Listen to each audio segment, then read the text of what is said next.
What's up, YouTube? Back on another video, man. I know it, man. Y'all ain't gotta. I miss Horror Friday, man. But look, I ain't gonna say I missed it because I got a time on. So when I set that bitch, when that bitch go off, I'll be like, oh, Horror Friday. So I said that and I was gonna get up and then I didn't do it. I don't know. So we gonna be doing fucking horror fucking Sunday. I know I missed 2 days of that bitch stuff. But shit. YouTube, man, I know I'm 2 days off this bitch, man. Y'all ain't gotta tell me. I know what the fuck up, man. But look, y'all, man, today, Horror Friday. Horror Friday, we gonna be reacting to Wanzi Entertainment. And y'all know what the fucking vibes is. You hear me? I know the fucking vibe, man. No more talking, man. We just finna go check it out. Story is gonna be the secret of the secret of homeless. I often used the subway to go to work in the morning.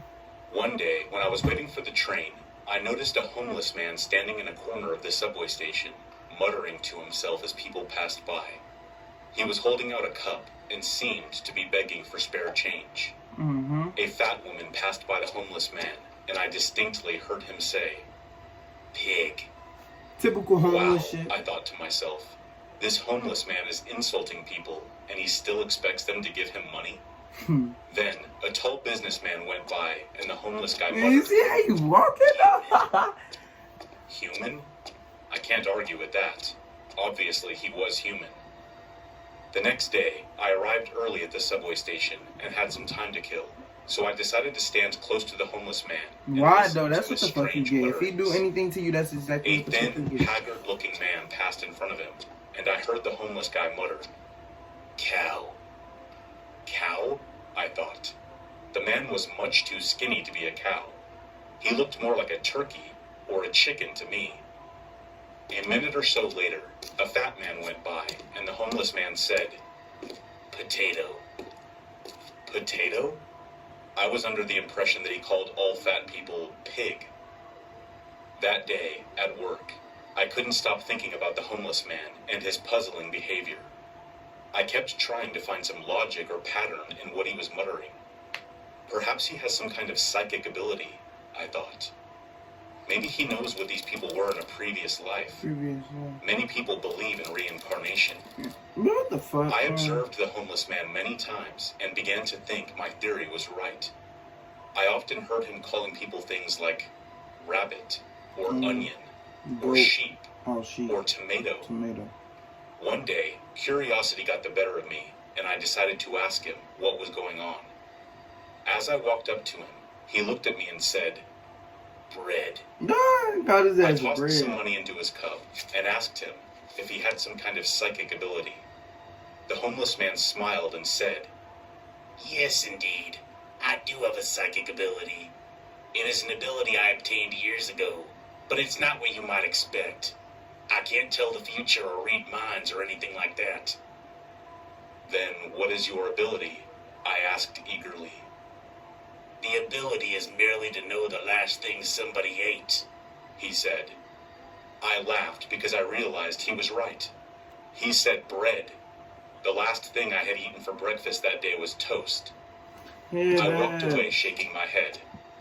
Of all the psychic abilities someone could have, that one must be the most useless.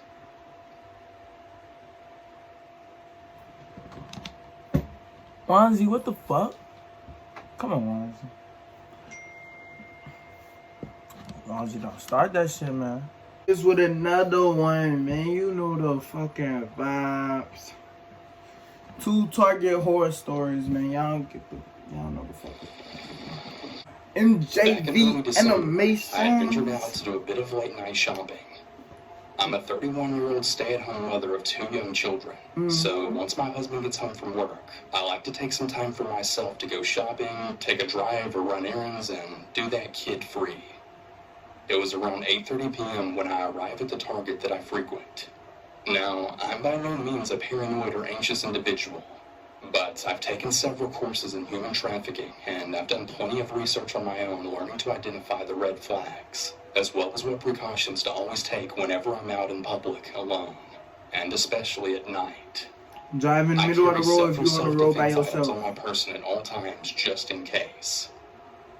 I parked directly in front of the store next to a car caddy and took a mental note of the vehicles that parked nearby again, just as precautions. Man, I was shut that taught at shit a really up. early age to always be observant of your surroundings, and being a control freak just naturally makes you that way. Nothing really seemed out of the ordinary that night, and the parking lot was actually quite empty, and most likely because it was a weekday. As I entered the store, I just began browsing like usual, following the natural flow of the store departments and following the main aisle around. I had only been browsing for maybe about 10 to 15 minutes when I noticed a young gentleman, mid-20s I think. He was tall and skinny and dressed in a dirty gray two-piece That's not sweatsuit Target, folks. and dark brown boots.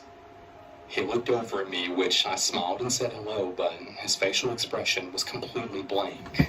He He had looked like he may have been high on something by the look in his eyes, but he didn't really seem to care for my gesture, and he just quickly moved on. At first glance, there was really nothing in particular that alarmed me about him, except that I took notice at the fact that he was just wandering down the main aisle with no card or basket. His hands were in his pockets, and he didn't seem to be with anyone. I just continued shopping with no second thoughts and made my way to the next department. Several minutes had passed at that point, and that's when I noticed a second young gentleman wearing the same exact gray sweatsuit, a similar pair of work boots, and again, no cart, no basket. He as well glanced right at me, then quickly darted his eyes right away when he He realized I off was that looking perk directly at him. 30. Yeah. I started to become a bit more alerted at this point, but still remained composed and continued on browsing.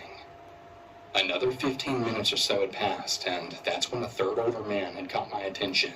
And you guessed it, same gray sweatsuit and work boots with no cart, no basket, that and shit. his hands right in his The pockets. fuck they do? How about the I happy assumed face that they were in came some sort of work uniform, maybe construction workers. But why weren't they walking around together? And why didn't they have any items to purchase? At this point, it was really difficult to focus on browsing. I just had a really bad feeling about these three men, and it became clear to me that something was definitely a bit off. Over the next 20 minutes or so, I felt as if I was being monitored by the three of the men, as if they were all communicating my whereabouts as I continued to make my way through the store. Because each department I entered, it didn't take long for me to notice one of the three men pass by whatever side of aisle I happened to be in, then making their presence known to me. I stayed completely vigilant while Where the trying fuck not to is the panic workers or allow at? my suspicions to overwhelm me. Something about their presence felt very heavy and dark, so I decided to test their intentions, just to prove to myself that I wasn't overthinking the situation and that the bad gut feeling was definitely valid. I began picking random aisles and traveling back and forth between the departments in a very unorganized and random fashion, just to see if the men would continue to pass by me as frequently as they had been before. With every aisle I popped into, it was just a few minutes later that one of them would make an appearance, staring me down as they passed by. It honestly felt like I was being surrounded like a wild animal, hunted even. The scariest part of all of this is they were no longer trying to be conspicuous. Everything instinctual was just screaming at me to get the hell out of there. I started to grip my cart so tightly, and I figured if they got too close, I could just use the cart to try and push them away, or at the very least create some distance between us. By this point, I'd been shopping for about an hour altogether, maybe a bit over, and I was ready to purchase my items, but I honestly felt too uncomfortable to continue browsing even if I wanted to. The men had been following me that whole time, and I was starting to become more annoyed if anything. Bro, Something that I want to add is the store was pretty empty around this time. One of the main reasons that I really like shopping at night, but that made this particular situation even more unsettling than it already was.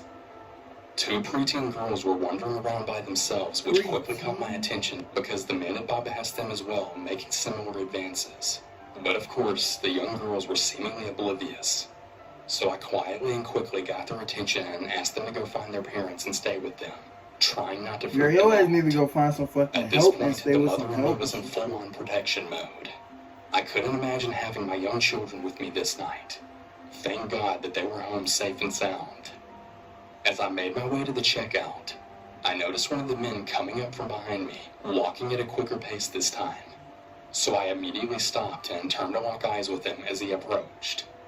I'm not kidding. I will never forget the darkness that I saw in his eyes. An eerie smirk formed on his face as he nudged my shoulder, just continuing to stare me down while walking backwards, all while holding on to a sinister gaze as he exited out of the store. I'd lost sight of the other two men, and I hated the uncertainty of it all. He made his message clear to me in that very moment. My stomach dropped and my entire body began to shake. It was a feeling that I hadn't felt since I was a little kid getting lost in the supermarket. A feeling of desperation. I quickly walked to the checkout and discreetly asked the cashier if I could speak to a manager, and told them what had transpired over the last hour, and politely asking for a male employee to walk me to my car and for them to alert a member of their security. When I had finally told the manager everything that happened, her face had sunk as if she had already known about these men, and once I described them, she then confirmed that she knew exactly who I was talking about. She expressed to me that several of the female employees had found the men unsettling in the past. Then she reassured me that someone would definitely escort me to my car. She made a report about the incident and said she would alert the authorities. I was still shaking, but felt pretty relieved that she believed me and also showing concern for the other young female patrons in the store. She took my information, then a young male employee walked me out to my car. They don't give a What I fuck saw about as I him. exited the store made me so sick to my stomach, solidifying all of my suspicions. A white windowless van was parked in the lot directly behind my car. One of the men was seated in the driver's seat, and the other two were leaning against the side of the van facing my car, then attempting to hide out of view. I mean, how cliche and obvious can you be? Your license plate might as well read Lady Snatchers at that point. Whatever their intent, it didn't seem pure. I had pointed them out to the male employee and then said, "There they are, that's them," which then prompted all of the men to scurry into the van and speed out of the parking lot without any hesitation. I truly have no idea what would have happened to me if I walked out to my car alone, and I'm so freaking grateful that I made it home safe and sound and lived to tell my story.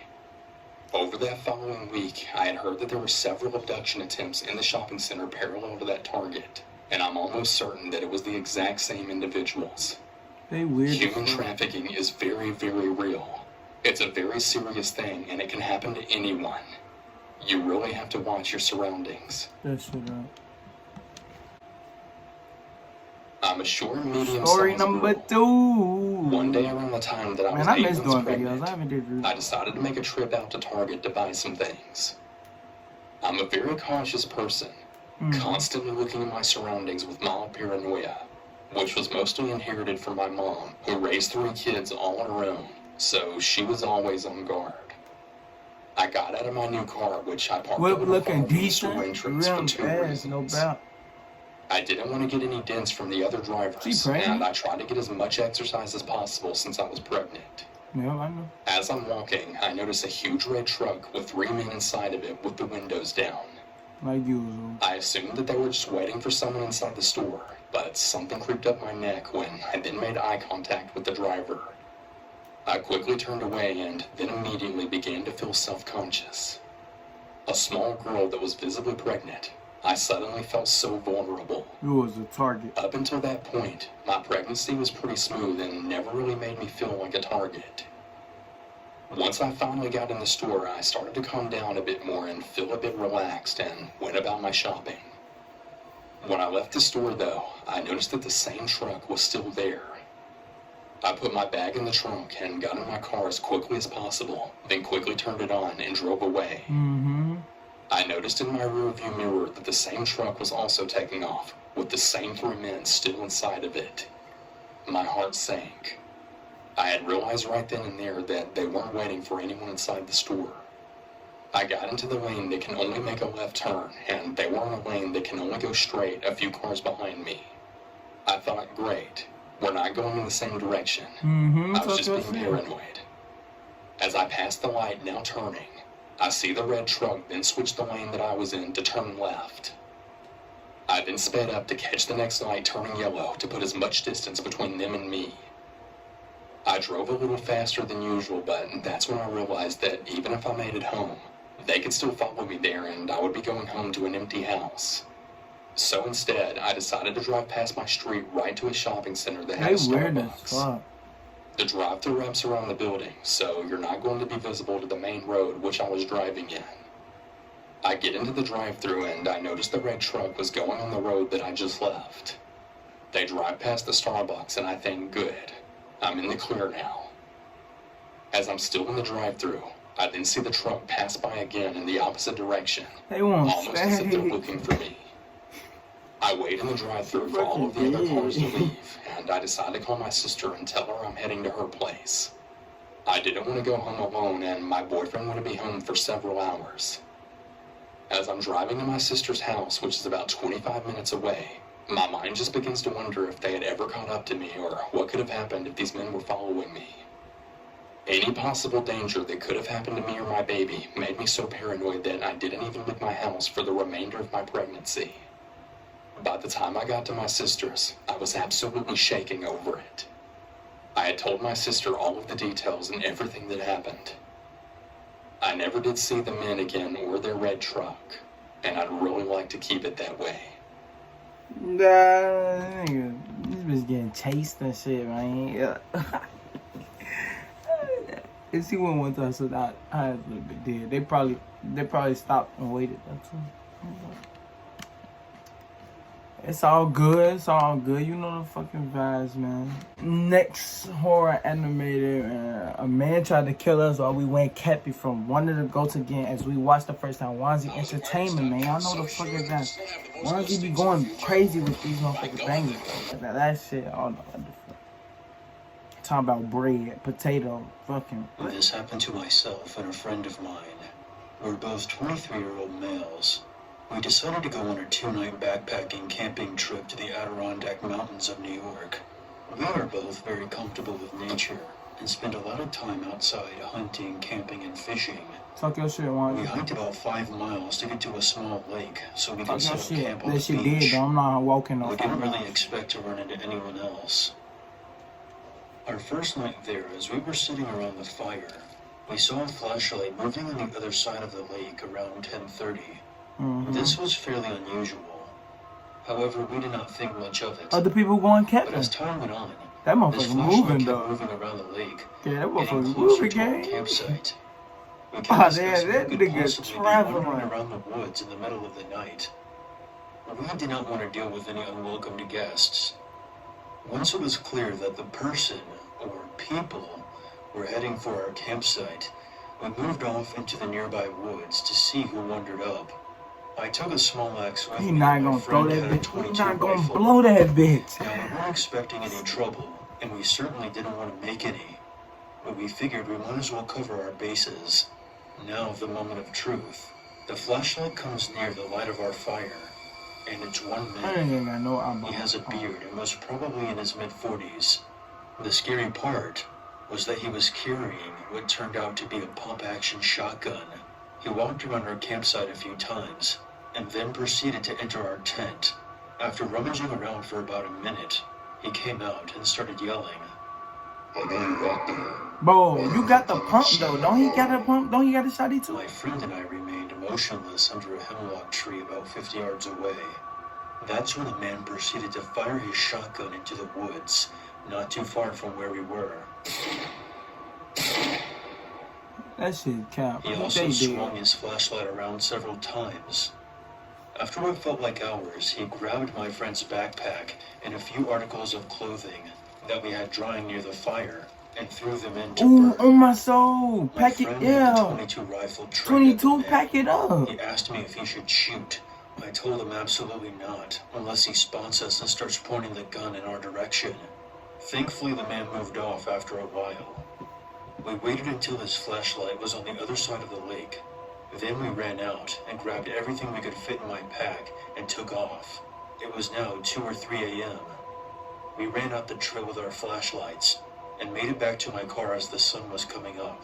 We immediately went to the police department and reported it, where we also spoke with some forest rangers. And that was it. I still haven't heard anything back from the police. And this experience creeped the hell out of both of us. You're 22. The nigga had a pump exercise gun. He threw your man. He threw your motherfucking book bag in that bitch. You gonna tell Shorty not to shoot? What? That's it, YouTube, man. Like, comment, subscribe, man. For some more Horror Friday. Next Friday, I got y'all, man. I be working and stuff, man. I don't be out of time to film this bitch. You feel me, though? But look, man. We out. Like, subscribe, share this video, follow all of us. We out.